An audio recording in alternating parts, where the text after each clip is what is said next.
New Zealand's historic ODI series triumph in India, a wake-up call for Indian cricket.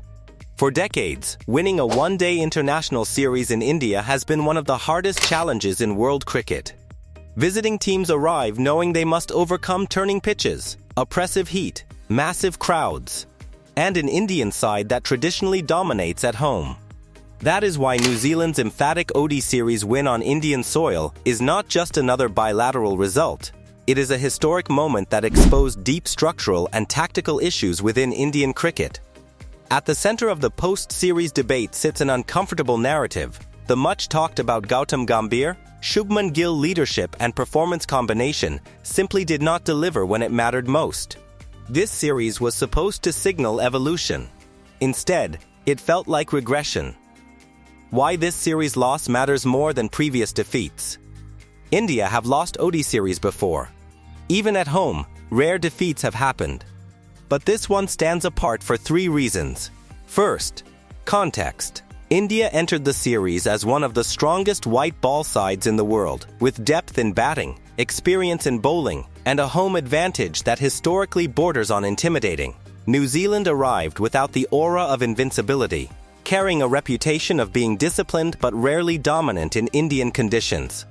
Second, manner of defeat. This was not about one bad session or one extraordinary individual performance. New Zealand controlled games from start to finish. They outplanned India, out-executed them, and looked more adaptable in conditions that should have favored the hosts. Third, timing. With major IC tournaments looming and India in a transition phase, this series was meant to cement clarity about leadership roles, team balance, and tactical direction. Instead, it magnified confusion. This wasn't just a series loss. It was a system failure. New Zealand's blueprint. New Zealand's success in India did not rely on flamboyance or brute force. It relied on something far more dangerous: clarity. Their batters showed patience against spin, choosing rotation over risky boundary hunting. They respected Indian bowlers without fearing them. Partnerships were built deliberately, absorbing pressure and transferring it back onto the fielding side. With the ball, New Zealand refused to chase wickets blindly. Their spinners bowled defensively intelligent lines, cutting off scoring options rather than searching for magic deliveries. Their pacers used cutters, changes of pace, and precise lengths instead of raw speed. Most importantly, New Zealand adapted faster than India. When pitches slowed, they slowed with them. When stroke play became risky, they leaned into accumulation. This adaptability is what separated the two sides. India, for long stretches, looked like they were playing a pre-planned script that no longer fit the conditions. India's tactical stagnation at home. India's greatest strength, familiarity with home conditions, paradoxically became a weakness. There was an overconfidence that Indian batters would figure it out eventually, even as wickets fell in clusters. There was a stubborn reliance on individual brilliance rather than collective strategy. Instead of adjusting batting orders or altering game plans mid-match, India repeatedly waited for something to click. It didn't. The bowling plans often lacked flexibility. Fields were static. Bowling changes felt reactive rather than proactive. Against New Zealand's calm approach, India's intensity turned into visible frustration. At home, India are expected to dictate terms. In this series, they reacted. The Gambhir era. Tough talk, tougher reality. Gautam Gambhir's arrival as a guiding figure promised steel, discipline, and an uncompromising attitude toward performance. His public persona suggested a no-nonsense environment where reputations would not outweigh results. But leadership is not just about mindset, it is about execution. Under Gambhir's watch, India looked aggressive in intent, but uncertain in method. The messaging emphasized fearlessness, yet the on-field tactics were often conservative.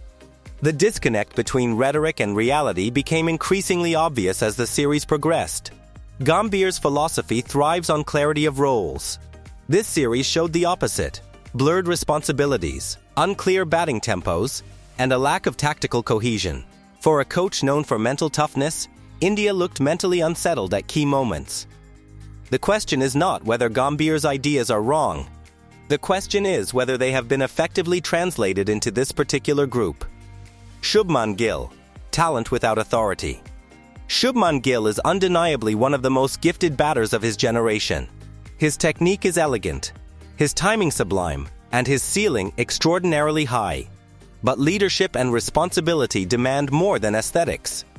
Throughout the series, Gill struggled to impose himself when the team needed stability. Starts came, but they rarely turned into defining innings. In moments that demanded authority, slowing the game, absorbing pressure, anchoring the chase, Gill often looked caught between aggression and caution. This is not about blaming Gill alone, it is about expectations. When a team invests in a player as a central pillar of its batting future, that player must become a problem solver, not just a run scorer. New Zealand's top-order batters showed game awareness.